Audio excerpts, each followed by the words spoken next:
The Dakota people have always lived within the cycle of nature, a partnership with the land, down to the smallest, busiest, and hardest working creature. Their entire life is about giving. When they pollinate those flowers, then there's food for other animals, for birds, mammals, and us.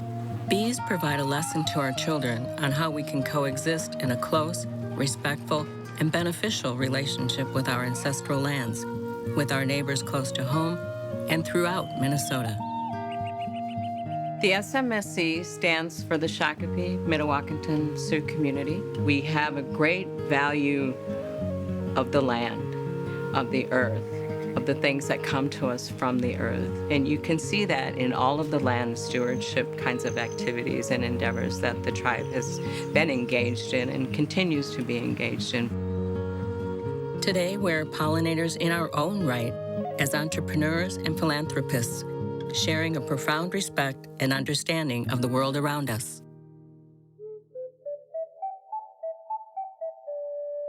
For centuries, our people followed a natural cycle of life along the Minnesota River, growing crops, gathering wild rice, hunting and fishing, and moving our villages in rhythm with nature.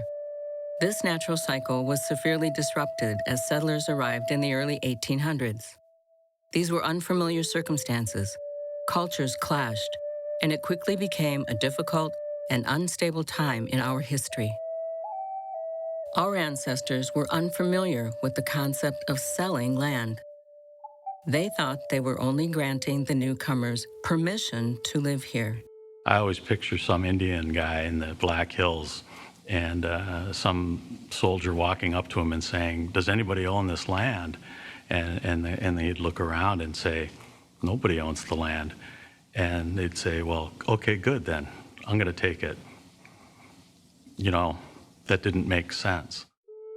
This era of settlement diminished our people's homeland, their way of life, and their ability to provide for themselves. We were increasingly forced to rely on the federal government's promises and provision of life's necessities. There was a reservation established along the Minnesota River, 10 miles each side of the Minnesota River, and that's where the Dakota people were to go and to stay and to not leave. They were promised food and shelter and clothing, care, and those things didn't happen. And so there came a point in 1862 where the people there were starving.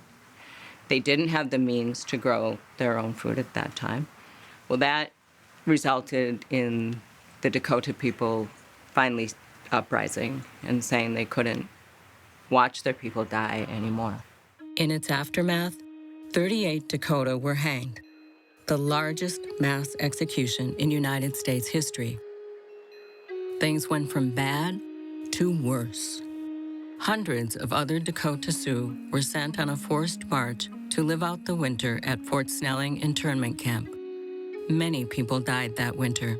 Then, in 1863, the U.S. Congress rescinded all treaties with the Dakota. Our people were ordered out of Minnesota. As difficult as these times were, not all of our people left Minnesota. In the years that followed, a small amount of land was set aside for those who stayed.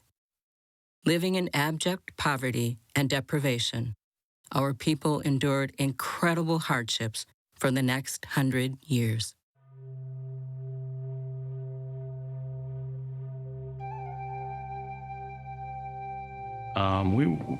I was born before 1969. Not a lot before 1969, but enough. And at that time, people were living out here on allotted land. And it was pretty quiet. There wasn't very many people living here. There certainly wasn't a lot of people that were, a lot of kids my age. I remember being in the car with my 4 other siblings and my parents, driving up a dirt road and turning into a sea of weeds, looking for a building that was going to be our new home. So as we were driving through these tall weeds, we kept going around and around. We finally drove up to this, looked like a dilapidated barn, but to a child, our parents said, "Welcome home, kids, we're home." Life on the reservation is a lot different now than it was in 1969 when I grew up here. In 1969, there was only gravel roads. It seemed like Shakopee was 100 miles away. And there wasn't a lot of hope. The Shakopee Mdewakanton Sioux community became a federally recognized tribe, establishing a sovereign government and economic system. A cycle of rebirth and renewal began, providing the chance of a better life and livelihood for our people. 1969, the process had begun to file for recognition, federal recognition through the U.S. government. In order for that to take place, we had to apply, create a constitution and organize, and that's how we got federal recognition. So the Supreme Court did a great job of recognizing an inherent sovereignty that we possess in being recognized federally as a tribe.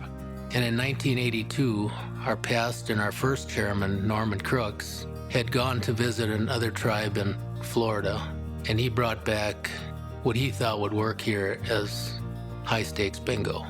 Slowly, we began seeing and developing some of the opportunities we were afforded as a sovereign nation. Economic development was a priority, and in 1982, we began Little Six Bingo. It was both a modest start and an instant success. I believe gaming to us was one of the first things that we believed that would work, because as soon as we opened the doors, people came from all over. And even though we had gravel roads, they just kept coming. And it was just remarkable. I mean, we were all, I think a lot of us kids at the time, we were younger, couldn't believe how many cars were coming out here to go to bingo. With the passage of the Indian Gaming Regulatory Act in 1988, we grew into a major enterprise with the opening of Mystic Lake Casino and Hotel. Tribal gaming was viewed as not having much chance of success, but we worked very hard and eventually created success for ourselves and for a lot of others in the process. We are a lot of things to a lot of people. We're an employer, we're a neighbor, and we are good stewards of the earth, and we believe in giving back.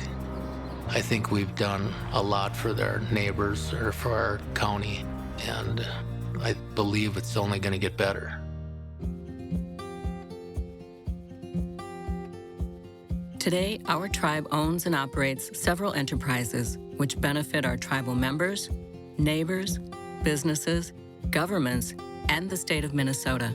We're a sovereign nation, but we're not an island. We have great relationships with our neighbors and our surrounding communities. Shakopee, the county, and the SMSC have worked together on infrastructure investments, and the SMSC has been a leader and a huge partner in getting those infrastructure, primarily roads, done in the region. They're working on a capacity improvement to 169, which will happen in the next few years, as well as local and county road improvements where they have worked together to get infrastructure like right-of-way donated to the projects and help to get projects done. Just last year, we completed a 2-year effort to establish a joint water facility.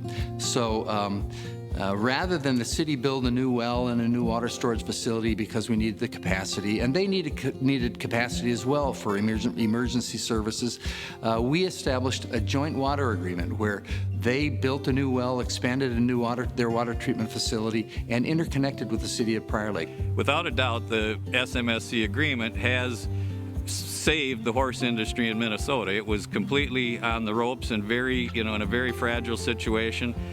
The new partnership has opened up a lot of avenues as far as marketing together.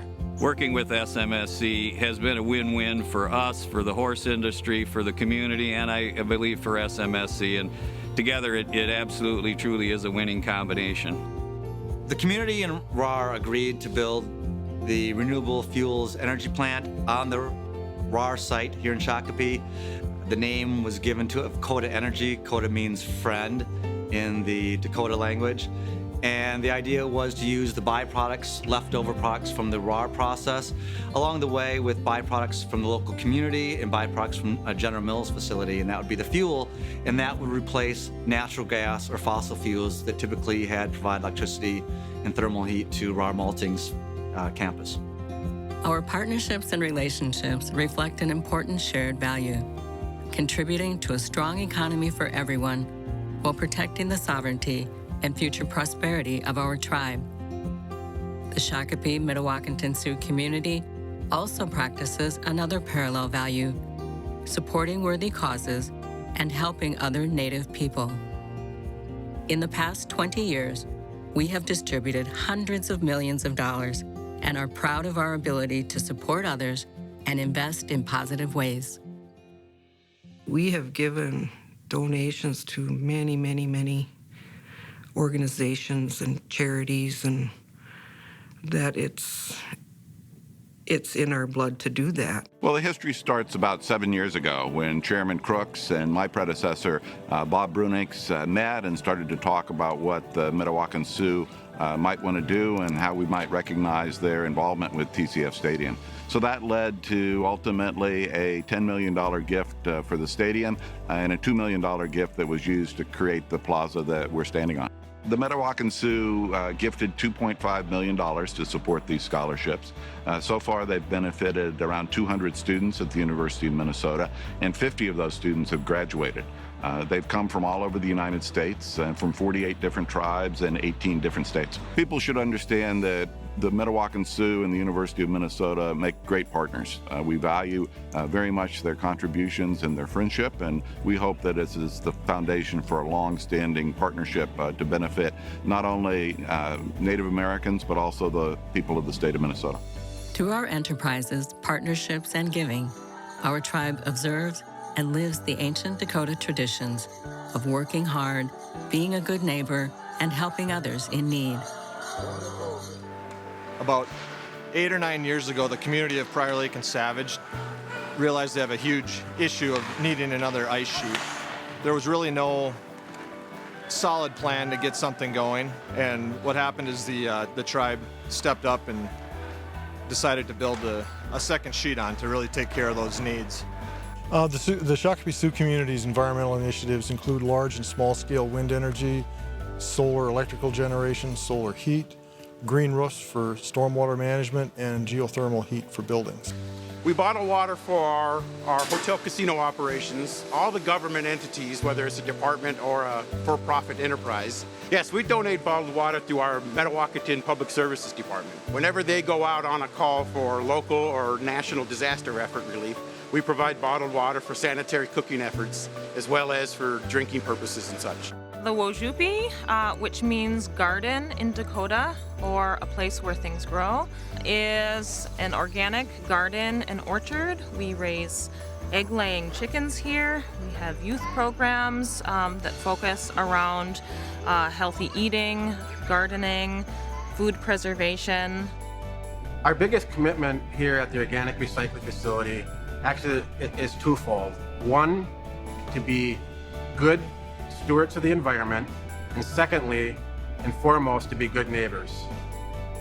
Doing what we do out here is the right thing to do. It takes yard waste, it takes food waste from being dumped into a landfill, made into a viable product, compost, for all of our citizens to use in their gardens, on their lawns, on their athletic fields, to clean up the water and to clean up the environment.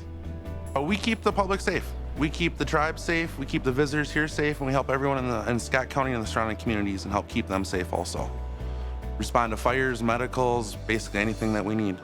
By being a full-time fire department, we're able to have a response time of about 2 minutes, which gives us an incredibly high success rate and save rate when we go to respond to medicals. We've grown from a two-person fire department into having 6 on staff 24/7, 365 days a year to respond to anything that might arise, whether it's on our property or whether it's in communities around it. The people that like to play the meadows are community members, hotel guests, and Twin Cities golfers that say this is one of their favorite places to play. Playworks was established because we needed childcare for our community members as well as our employees. Indian people as a whole have a 7-generation concept that you try to take care of the next 7 generations. So that will always include children. Here at the laundry facility, we do uniforms, we do linen from the hotel. We process 10,000 pounds of linen, 1,600 uniforms, assorted personal items, and about 1,000 pounds of Dakota Fitness towels every day of the year. The SMSC Health and Wellness clinics provide a full array of services for our tribal members, our employees, and our Scott County Native population. Some of the services we provide range from chiropractic care, physical therapy, vision clinic, pharmaceutical services. We have mental health, behavioral health services, and we also have alternative therapies that we use for our patients.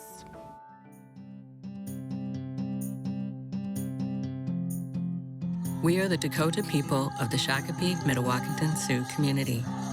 We are proud descendants of the first Minnesotans. Out of great hardship, we have recreated a vibrant community on our ancestral lands. We are dedicated to building a life of abundance and prosperity while working with and helping others along the way. So the work that we do here today at Shakopee with the clean food, with bees, with our land stewardship activities, with our education activities, our health services, all that we do and provide here is for our future. It's so important that we make sure our children are strong, that they feel good about who they are and where they come from, because everything cycles. Everything cycles. But there's going to come a time where things are going to change. And this earth will sustain us again. But we need to know how to work with it. And that's what we're doing today. We're trying to help our children learn how to live with the earth, how to be good neighbors, good friends. Mdewakanton Dakota tiwahe hi, chante wanji, tawachi wanji, nina washteshte. Naku makoche mini tiwahe ki, nina te uchinda pi. Nina pirama yaye, mitaku ye wasi.